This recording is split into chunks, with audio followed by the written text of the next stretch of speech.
10, 9, 8, 7, 6, 5, 4, 3, 2, 1. Ghostwriter, Beyond the Page. Hi.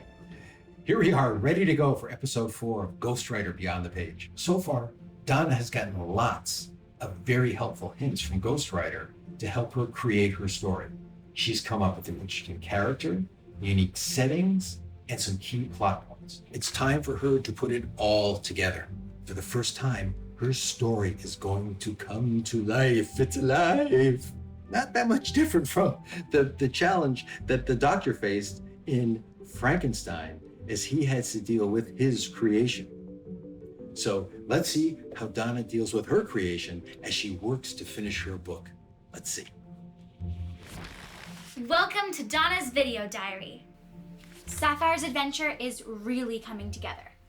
To try to get her friends to see her talent for sewing and fashion the same way that they appreciate her brother's athletics, Sapphire decides what better way to show off her work than with a fashion show.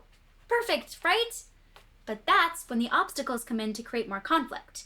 Spellman has a soccer game scheduled at the exact same time as Sapphire's show, and their friends have to decide which one to go to. Plus, 2 of Sapphire's models are on the soccer team, so she has to come up with a solution fast. And on top of all of that, the humans sweep out the entire fashion section of the store, destroying all of Sapphire's designs. So much drama. I'm loving this. Don't worry though.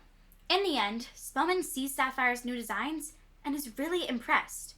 He tells his sister, and with Spellman on her side, she spins up a whole new plan. She convinces the coach to let her put on the show in halftime, right in the middle of the field. It's a totally fashion-forward, spectacular halftime show. And Spellman even volunteers to be one of the models. The crowd goes wild. Sapphire's designs are a showstopper. They're the talk of the bookstore bugs. They even want her to design the new uniforms for the team. Her hard work and creativity really pay off.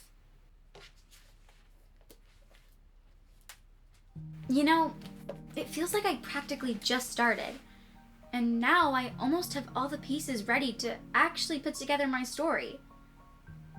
I almost don't want to reach the finish line. It's like reaching the final chapter of a book I never want to end. Well, Ghostwriter hasn't sent anything new yet, so maybe I should just focus more on the pieces that I already have. I could spend more time creating some more characters, or get more detailed with the setting, before I just dive right into actually writing them into the story. Create on every page. Ghostwriter's really trying to make a point with this one. It's not hard to see that GW wants me to get writing and finish creating my story. There's gotta be another step first, right? I mean, what about coming up with more bullet points? I'm not ready to finish and create. Donna! Why, what a wonderful surprise!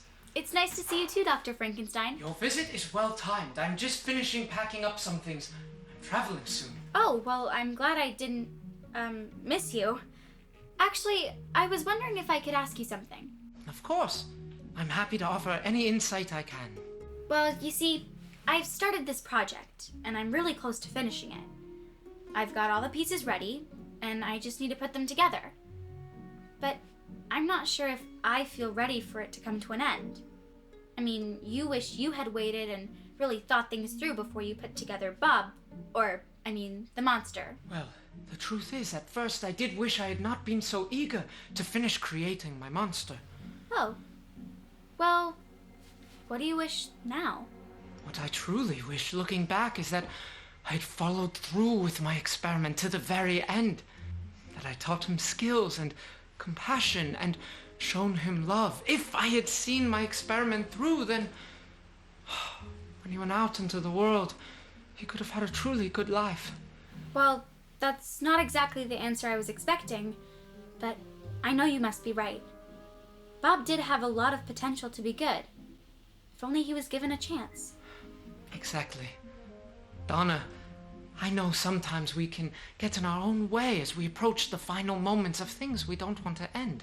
But I do hope that you follow through and finish your project. Who can say what wonders you may be able to create if you never finish them? You're right, Dr. Frankenstein. I might never feel ready to come to the end of this journey and see what comes next, but I won't know until I cross the finish line. Thanks for all your help. It has been a pleasure seeing you again, Donna, and I anticipate great things from you and your project. Dr. Frankenstein is right. I'll never get to see where my story could go if I never take the final step. Hey, I bet there's a good chapter in Frankenstein to help me out. My story is long, and you must be cold, the monster said. He invited me to sit and pulled branches off a nearby tree to start a small fire. I hardly remember the night I came to life, he said. People on the street screamed when they saw me. Some tried to attack. Many threw things at me. I quickly learned to hide my face and avoid humans. Then I got hungry. I found food in a shop window. The glass was easy to break. I didn't know why angry voices chased me. I ran far away from the city and into the forest. Finally, I came to a cottage with a small woodshed. I curled up to sleep behind a pile of firewood. I awoke to voices, the creature continued. It was morning. The family who lived in the cottage was waking up. I wanted to run away, but I heard them speaking. Their voices were cheerful and pleasant. They sounded completely different from all the angry voices I had heard in my short life. What did the family do when they saw you? I asked. They didn't. I stayed out of sight, the monster nodded. The cottage was home to a very old man and his teenage grandson and granddaughter. They were a poor but loving family. I stole food from their garden and slept in their woodshed without being caught. I lived this way for weeks, the monster said, until I started to notice how the family always did things for each other. They made each other happier by helping. And when they were happy, it made me happy. So, in secret, I did chores to help them. I only did small things. I refilled their woodshed and kept wild animals away from their house and garden. I tried to make their lives easier without having them realize I was there. I was glad to hear that the monster had done a good deed. My heart twinged with a strange feeling. Was it pride? If Dr. Frankenstein had just helped the monster and followed through instead of avoiding him, the monster could have had a better life, and maybe even taught the doctor something new along the way. I'm ready for what comes next. In fact, I'm really excited. I know that I have to finish creating this adventure to start the new one. And hey, maybe I'll even share my story with my friends and family when it's done. When one chapter ends, the next one begins.